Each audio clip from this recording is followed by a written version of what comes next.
In this video, we will discuss about diagnostic test. Diagnosis is a verb that means identify, determine, distinguish, pinpoint, recognize characteristics that are individual, peculiar and proper.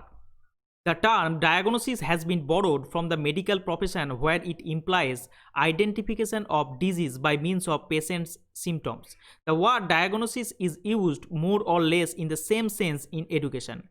Educational diagnosis is the determination of the nature of learning difficulties and deficiencies.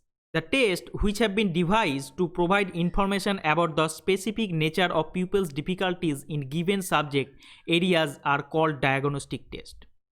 Uses of diagnostic test. The diagnostic test point out inadequacies in specific skills, locate areas in which individual instruction is required, furnish continuous information in order that learning activities may be most productive of desirable outcomes, serve as a basis for improving instructional method, instructional materials and learning procedures.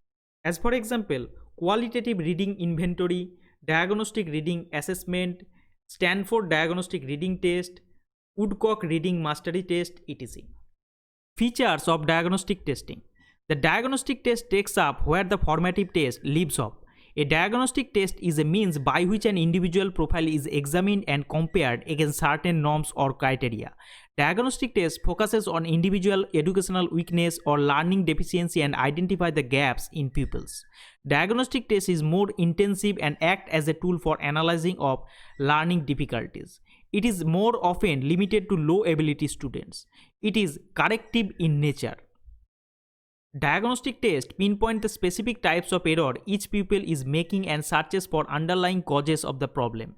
It is much more comprehensive. It helps us to identify the trouble spots and discover those areas of student weakness that are unsolved by formative test. Dimensions of diagnostic test. Who can conduct? The teacher or the researcher will conduct diagnostic test. Where? School, home or workplace. To whom? The learner. Purpose is to identify specific strengths and weaknesses of the learner in a particular area. Length of time is flexible in nature. Techniques of assessment is test, observation, interview, etc. Sequence is logical and step by step.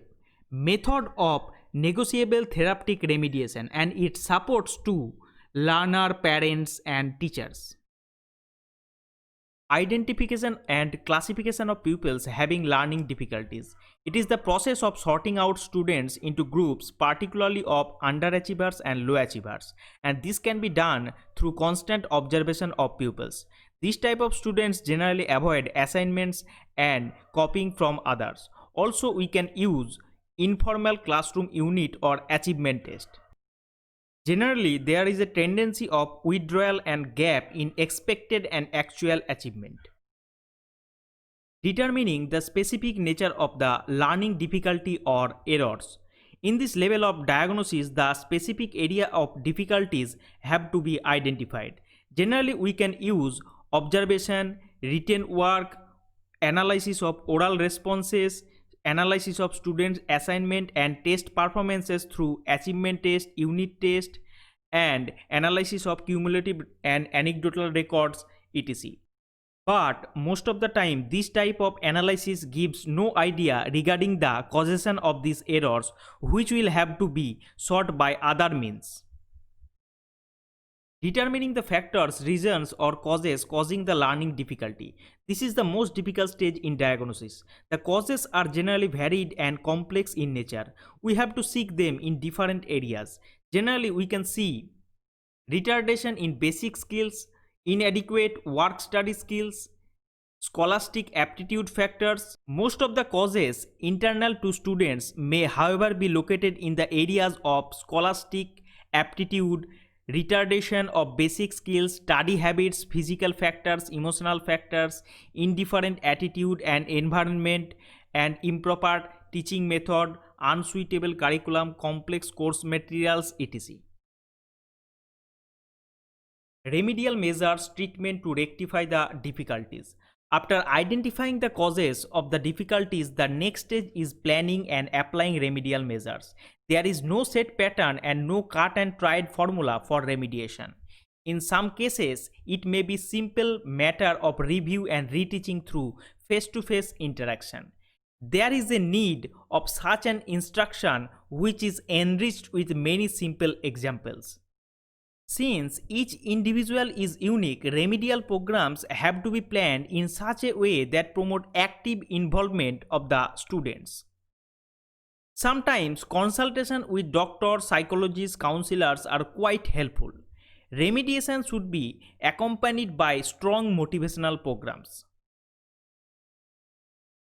Prevention of recurrence of the difficulties. Here the test constructor will plan for non-recurrence of the errors in the process of learning. Construction of diagnostic test. The following are the broad steps involved in the construction of a diagnostic test. Diagnostic test may be standardized or teacher-made or more or less followed the principle of test construction. That is preparation, planning, writing items, assembling the test, preparing the scoring key and marking scheme, and reviewing the test. After identifying the problem areas, the unit on which a diagnostic test is based should be broken into learning points.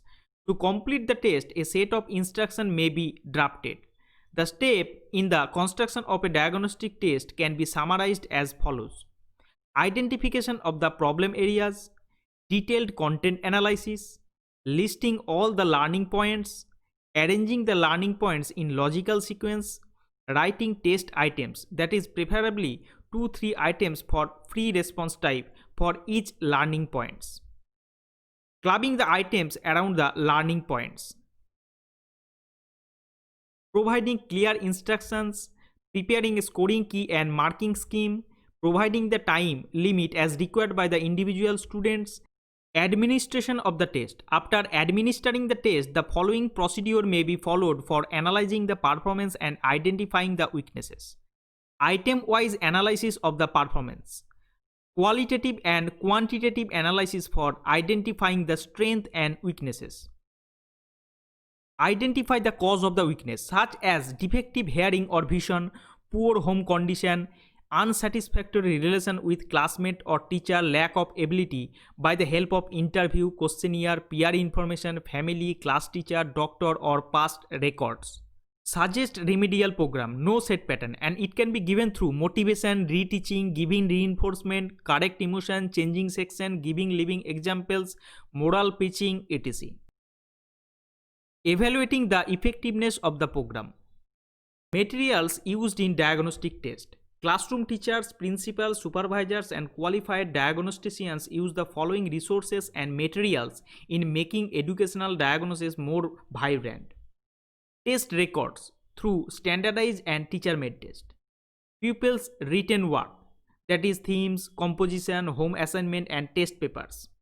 Pupils' oral work, that is through discussion, speeches and oral reading. Pupils' work habit, that is in the class activities, participation, peer relationship, independent work, interest, effort, etc. Physical and health records, school and family records about vision, hearing, dental, general, etc. Guidance and cumulative record data, family background, anecdotal reference, school activities, etc. Interview with pupils, problem or trouble and elimination of misconceptions. Parent conference, pupil problems at home, parent interpretation, etc. Self-guidance through completing assignment, independent work and seeking teachers' help. Clinic or laboratory aid, vision tester, audiometer, eye photographs, tape recorder, computer, etc. In short, elements of diagnostic test are look, plan, act, observe and reflect.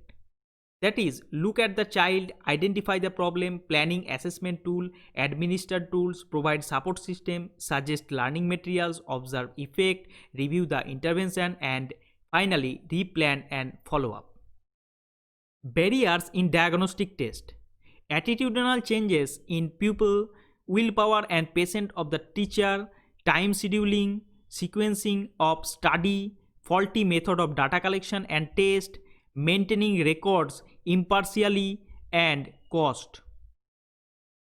Now try this.